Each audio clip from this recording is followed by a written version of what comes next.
मिल्लत times में खुशामदीद। मैं हूं शम्स तबरेज़ कासमी और आप देख रहे हैं मिल्लत टाइम्स। हज इस्लाम के 5 अरकान में से एक है और हर साल लाखों मुसलमान इस फरीज़ा की अदायगी करते हैं, बैतुल्लाह की ज़ियारत के लिए जाते हैं।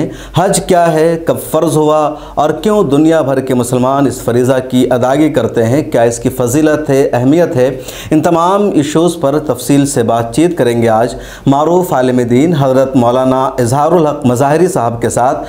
आप बिहार की मशहूर दीनी दरसगाह जामिया अरबिया अशरफुल उलूम कन्हवा के मोहतमिम भी हैं, जिस इदारा को 100 साल पूरा हो चुका है और बिहार का मुमताज़ दीनी इदारा माना जाता है। और अच्छी बात यह है कि मौलाना भी हज के लिए रवाना होने वाले हैं। हज़रत मौलाना मिल्लत टाइम्स में खुशामदीद। तो सबसे पहले हम बताएं कि जो हज है कब फ़र्ज़ हुआ और क्यों इस्लाम में ये अहम है।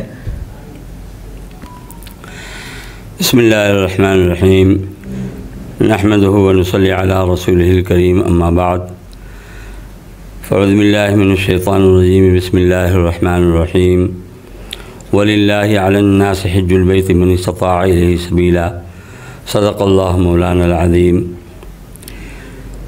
मेरे मोहतरम बुज़ुर्गों, दोस्तों, इस्लाम के 5 अरकान में से एक बड़ा रुकन हज है। अल्लाह का हक़ है लोगों पर कि अल्लाह के घर की ज़ियारत करें। अल्लाह ख़ुद इरशाद फरमाता है वलिल्लाहि अलन्नासि हिज्जुल बैत। अल्लाह का लोगों पर हक़ है कि अल्लाह के घर की ज़ियारत करें, हर ऐसे आदमी पर जो वहाँ तक पहुँचने की इस्तिताअत रखता हो। दोस्तों और बुज़ुर्गों, इस्लाम के अंदर जो इबादतें हैं, बाज़ इबादतें वो हैं जो सिर्फ़ उनका ताल्लुक़ बदन से है, माल से नहीं है, जैसे नमाज है, रोज़ा है। बाज़ इबादत ऐसी है जिसका ताल्लुक़ सिर्फ़ माल से है, जैसे कि ज़कात है।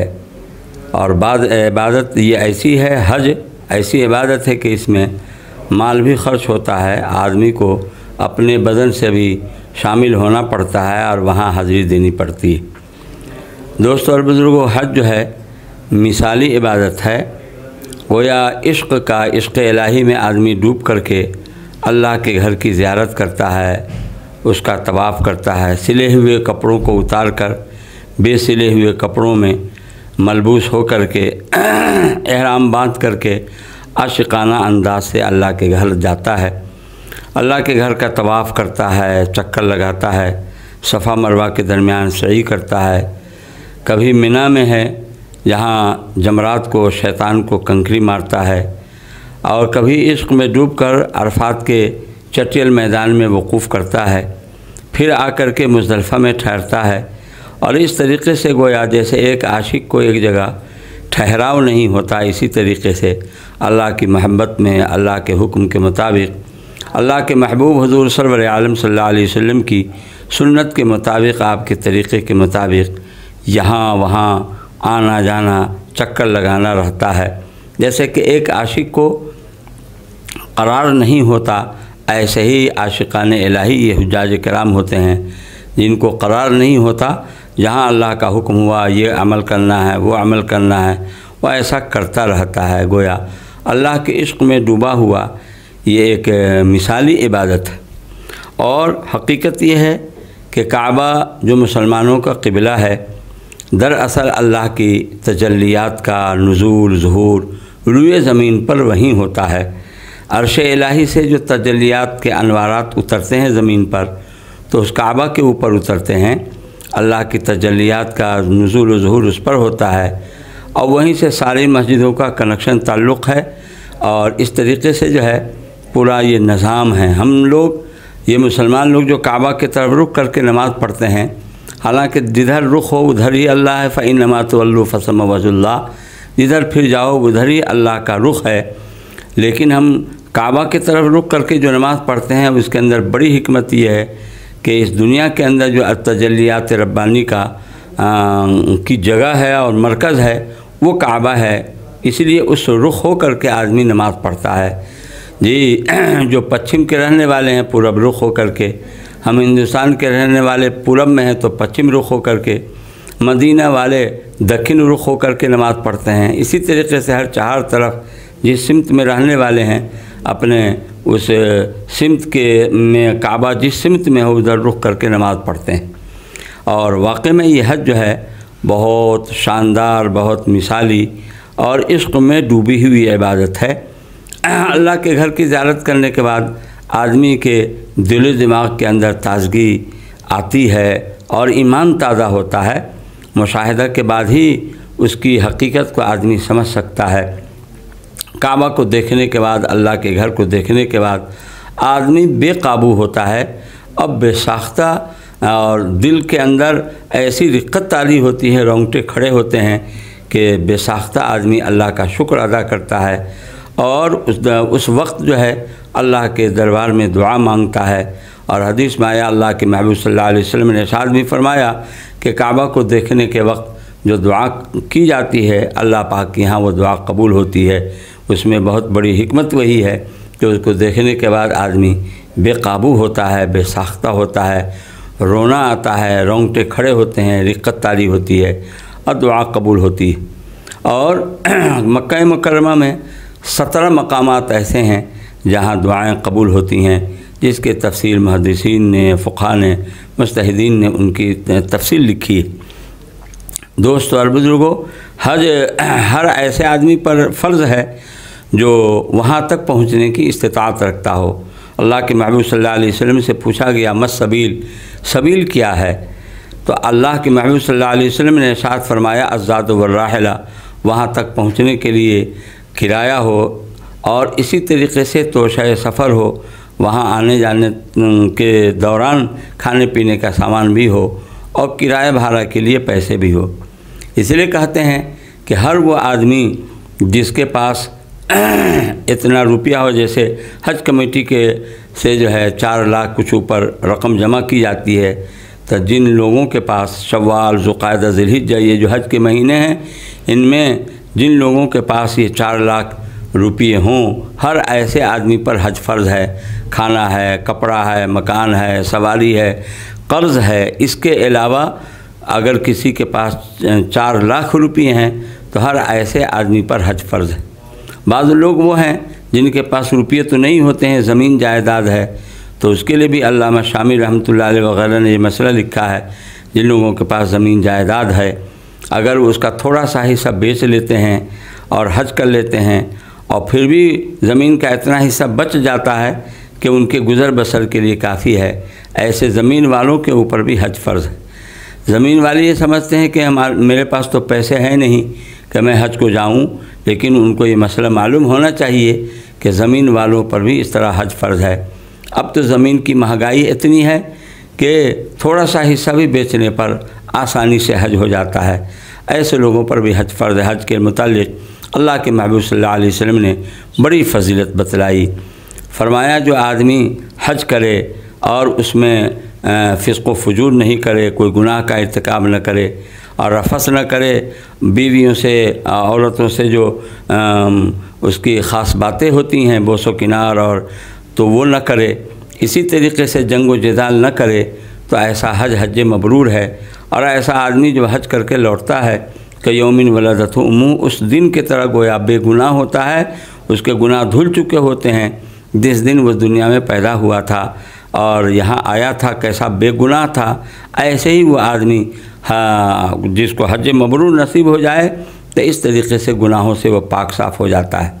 अल्लाह के महबूब सल्लल्लाहु अलैहि वसल्लम ने इरशाद फरमाया, अल हज्जुल मबरूर लैसा लहु जज़ाउन इल्लल जन्नह, हज मबरूर का बदला तो जन्नत ही है, गारंटेड जन्नत है।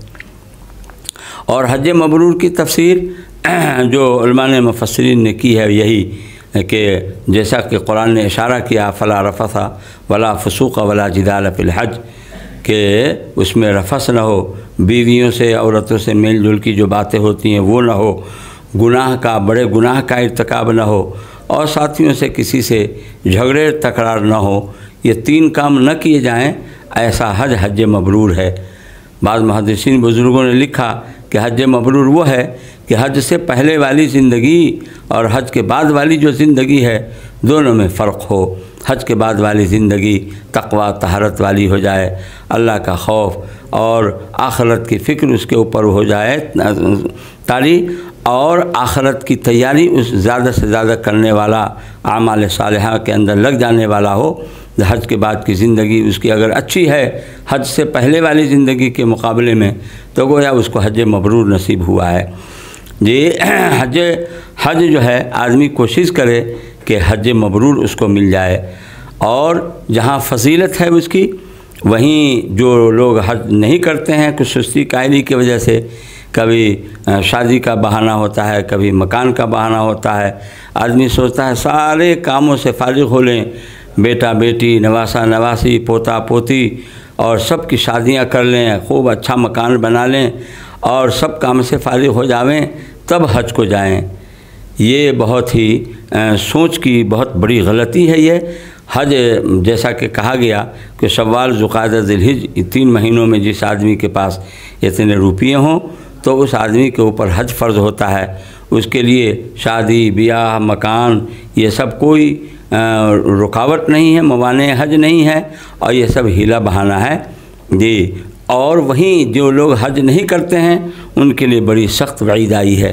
अल्लाह के महबूब हुज़ूर सरवर आलम सल्लल्लाहु अलैहि वसल्लम ने इरशाद फरमाया, जो आदमी हज करने की इस्तिताअत रखता हो और फिर भी वो हज नहीं करे तो अल्लाह को उसकी कोई परवाह नहीं है, चाहे ऐसा आदमी यहूदी होकर के मरे या नसरानी होकर के मरे।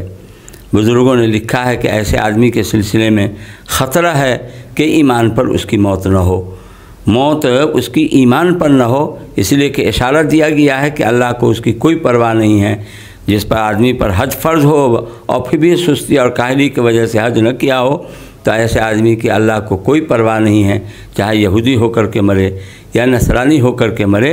इस जुमले में गोया इस तरफ इशारा है कि उसके सूए मौत का ख़तरा है कि बुरी मौत न उसकी कहीं हो जावे। अल्लाह हमारी आपकी पूरी उम्मत की हिफाजत फरमाए। हज के सिलसिले में बड़ी सुस्ती गफलत काहिली उम्मत के अंदर है। उम्मत के बहुत सारे अफराद हैं जिन पर हज फ़र्ज़ है, लेकिन वो टाल मटोल सुस्ती काहिली से काम ले रहे हैं, हज नहीं कर रहे हैं। अच्छा, जो लोग उम्र के आखिर हिस्से में पहुंच गए और अब तक हज नहीं कर सके, उस पर हज फ़र्ज़ है, तो उनको चाहिए कि वसीयत करें, वारिसीन को वसीयत कर जाएं, या ये कि अपनी ज़िंदगी ही में किसी को हज करा दें। अगर वो सवारी पे बैठ नहीं सकते हैं, शरई तौर पर वो माजूर हैं, माजूर शरई हैं, तो फिर उनको चाहिए कि अपनी ज़िंदगी ही में जी किसी आदमी को हज बदल में भेज करके हज करा लें। और अगर ये भी नहीं कर सकें तो कम से कम अपने वारिसीन को वसीयत कर जाएं कि मेरे मरने के बाद मेरे तरका से जी मेरा हज कराया जाए, ताकि वारिसीन की ज़िम्मेदारी हो और हज बदल को भेजें। और वारिसीन अगर हज बदल को भेजते हैं तो बुज़ुर्गों ने लिखा है कि इसमें 3 आदमी को सवाब मिलता है। एक तो हज का अमल जो करेगा उसको मिलेगा, और जिस मय्यत की तरफ से हज किया गया है इनको हज का सवाब मिल जाएगा, और जो पैसा खर्च करके भेज रहे हैं इनको भी मिल जाएगा।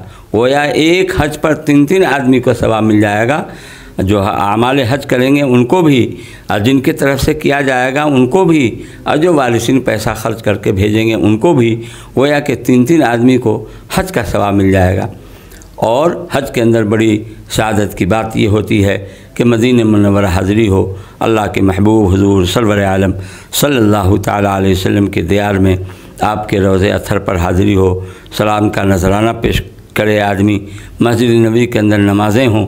ये अल्लाह के महबूब सल्लल्लाहु अलैहि वसल्लम ने इरशाद फरमाया, जिसने हज किया और उसने मेरी ज़ियारत नहीं की, मेरे क़ब्र की ज़ियारत नहीं की, तो गोया कि उसने मेरे ऊपर जुल्म किया। और फरमाया गया कि जिसने मेरी क़ब्र की ज़ियारत की, गोया कि उसने मेरी ज़ियारत की। इसलिए मदीने मुनव्वरा की हाज़िरी फ़र्ज़ वाजिब तो नहीं है, लेकिन अफ़ज़ल आमाल में से है, हज के शराइत में से नहीं है कि मस्जिद वो मदीने मुनव्वरा में अगर हाज़िरी नहीं देता है तो गोया उसका हज ही नहीं हुआ, शराइत में से नहीं है, लेकिन अफ़ज़ल इबादत में से है, अफ़ज़ल क़ुर्बात में से है कि आदमी मदीने मुनव्वरा की हाज़िरी को न भूले, वहाँ जा कर के अल्लाह के महबूब सल्लल्लाहु अलैहि वसल्लम के दियार को, आपके रोज़े अथर को और आपकी मस्जिद नबी को, जन्नतुल बक़ी में हाज़िरी और उहद के मकाम पर हाज़िरी, जहाँ मशाहिद हैं जी, वहाँ हाज़िरी ईमान के अंदर बड़ी ये सारी चीज़ें ताज़गी पैदा करती हैं। अल्लाह पाक हम सबको, पूरी उम्मत को हज मबरूर की तौफ़ीक़ अता फ़रमाए, हज की सआदत नसीब फ़रमाए। और मेरा भी इस तरह का इरादा है कि अल्लाह पाक मुझे भी हज मबरूर नसीब फ़रमाए। अल्लाहुम्मा सल्लि अला सय्यिदिना मौलाना मुहम्मदिन नबील उम्मी व अला आलिहि व अस्हाबिहि व बारिक व सल्लिम। सुब्हान रब्बिक रब्बिल इज़्ज़ति अम्मा यसिफून व सलामुन अलल मुरसलीन वल्हम्दुलिल्लाहि रब्बिल आलमीन। तो बहुत शुक्रिया, हज़रत ने हज के ताल्लुक़ से तमाम अहम बातों का ज़िक्र किया और हमारे लिए पूरी मिल्लत टाइम्स की टीम के लिए मसरत और ख़ुशी की बात है कि आरिफ़ बिल्लाह हज़रत अपने वक्त के मशहूर बुज़ुर्ग और आलिम दीन हैं और इस वक्त मिल्लत टाइम्स के स्टूडियो में बराह रास्त मौजूद हैं। हज़रत की कल हज के लिए रवानगी भी है, तो अल्लाह ताला हज़रत के हज को हज मबरूर अता फ़रमाए, कबूल फ़रमाए। और बेहद शुक्रिया कि हज़रत तशरीफ़ लाए मिल्लत टाइम्स के स्टूडियो में। मुझे उम्मीद है कि हज़रत की बात बहुत पसंद आई। आप सबको कमेंट सेक्शन में अपनी राय ज़रूर लिखेगा। बहुत शुक्रिया, अल्लाह हाफ़िज़।